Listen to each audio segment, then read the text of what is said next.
The sound of rain tapping against the office window echoed in the near empty building. A man sat slouched in his chair, his eyes wary, his tie loosened, his laptop still glowing faintly with unread emails. He wasn't just tired. He was exhausted from life itself. Then, a faint knock came at the door. Before he could even respond, the door creaked open, and there she was, his CEO, in a silk trench coat, her cheeks pale from the cold night outside. Her voice trembled as she whispered, "Can I slip under your blanket? I just can't get warm." The single dad froze. His world, built on silence and struggle, was about to collide with hers. A world of power, perfection, and secrets. What could possibly bring a billionaire CEO to his small, worn-out office at midnight, asking for warmth she could buy 1,000 times over? That question would haunt him until the end of this story. Daniel Reyes never planned to work late nights at Harper & Vale Corporation, but being a single father didn't leave him much of a choice. After his wife's death 3 years ago, he'd learned to live on instant coffee, second-hand suits, and the quiet hum of an old laptop. He wasn't chasing success anymore. He was just trying to survive. The only light in his life was his 7-year-old daughter, Lily, the kind of kid who drew hearts on lunch napkins and whispered, "I love you more than pizza, Daddy." But tonight, Daniel was tired beyond words. His daughter was asleep at his sister's, and he had a stack of financial reports taller than his willpower. He rubbed his eyes, muttering to himself, when the elevator dinged. It was nearly midnight, and out of that elevator stepped Claire Harper, the company's CEO. He'd seen her only a few times in meetings, always distant, confident, and untouchable. Her reputation was legendary, ruthless in business, but heartbreakingly beautiful. But tonight, she looked nothing like the woman in the headlines. Her hair was damp from the rain. Her eyes were red, as if she'd been crying, and she held her designer heels in one hand like a lost child walking home barefoot. "Mr. Reyes," she said softly, barely able to meet his eyes. "I didn't expect anyone to still be here." Daniel stood unsure how to respond. "Just finishing some reports, ma'am." "Is everything all right?" She hesitated. Her lips parted, then closed again, like words were fighting to escape but couldn't. Then she saw the small electric heater under his desk, and for a fleeting moment, something broke inside her. She crossed her arms and whispered, her voice trembling, "Can I slip under your blanket?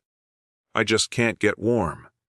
It was such an absurd, raw, human thing to say, from a woman who owned private jets and billion-dollar contracts. Daniel didn't know what to do. He simply nodded, speechless. She sat down on the couch, shivering. He handed her the soft plaid blanket he kept for long nights. The one his daughter had chosen because it had little yellow stars. For the next few minutes, silence filled the air. Until she whispered, "Do you ever feel like no amount of success can make you stop feeling alone?" Daniel looked at her, eyes tired but honest. "Every single day," he replied. She turned toward him. Their worlds, so opposite, suddenly felt the same. The billionaire and the broke single dad. Two souls carrying different weights, yet both aching for warmth that money could never buy. And as thunder rolled outside, Claire whispered almost to herself, "Maybe that's why I came here tonight." The rain didn't stop for hours. Claire stayed wrapped in the blanket, staring at the office lights that reflected in the glass wall. City lights glowing like dying embers. Daniel made 2 cups of instant coffee, his version of comfort, and handed her one. "It's not exactly your kind of coffee," he said with a faint smile, "but it keeps me alive." She took it without hesitation. "I'll take anything real," she whispered. As they sat together, she began to talk. Not as a CEO, but as a woman who had been holding her breath for years.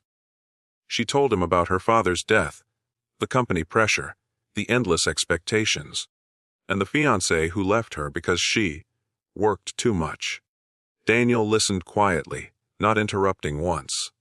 He understood loss too well, not in the boardroom, but in the hospital where he'd held his wife's hand as she slipped away. "You ever wish," she said softly, "you could just start over? No titles, no deadlines. Just warmth." He nodded. "Every time I tuck Lily in at night." That name, Lily, made her smile for the first time. "Your daughter," he said proudly. "She's the reason I haven't given up." Something shifted between them that night. The walls of power and distance began to crumble, replaced by the fragile honesty of two people who finally stopped pretending to be strong. At one point, the heater gave out with a faint pop. The office grew cold again. Claire shivered, and Daniel instinctively took off his jacket, wrapping it around her shoulders. She looked up at him, eyes glistening. "Why are you being so kind to me?" He smiled faintly. "Because kindness doesn't cost anything. And I think you've paid enough already." Tears filled her eyes. No one had ever spoken to her like that. Not as a boss, not as a symbol, but as a person. Hours passed, and the city outside slowly turned from rain to dawn. When the first sunlight slipped through the blinds, she stood up, fixing her coat. "Daniel, I think I forgot what it felt like to be seen." He didn't know what to say, so he just nodded, quietly folding the blanket. As she reached the door, she turned back, her voice soft but certain. "Thank you for the warmth. Not just the blanket." And with that, she was gone. Weeks later, the office buzzed with rumors. The CEO had changed. She smiled more, treated her staff differently, even visited the children's charity Daniel volunteered at on weekends.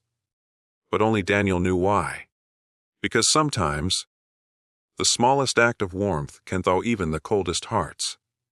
And sometimes, all someone needs is not a grand gesture, but a quiet, human moment, shared under a single blanket on a stormy night.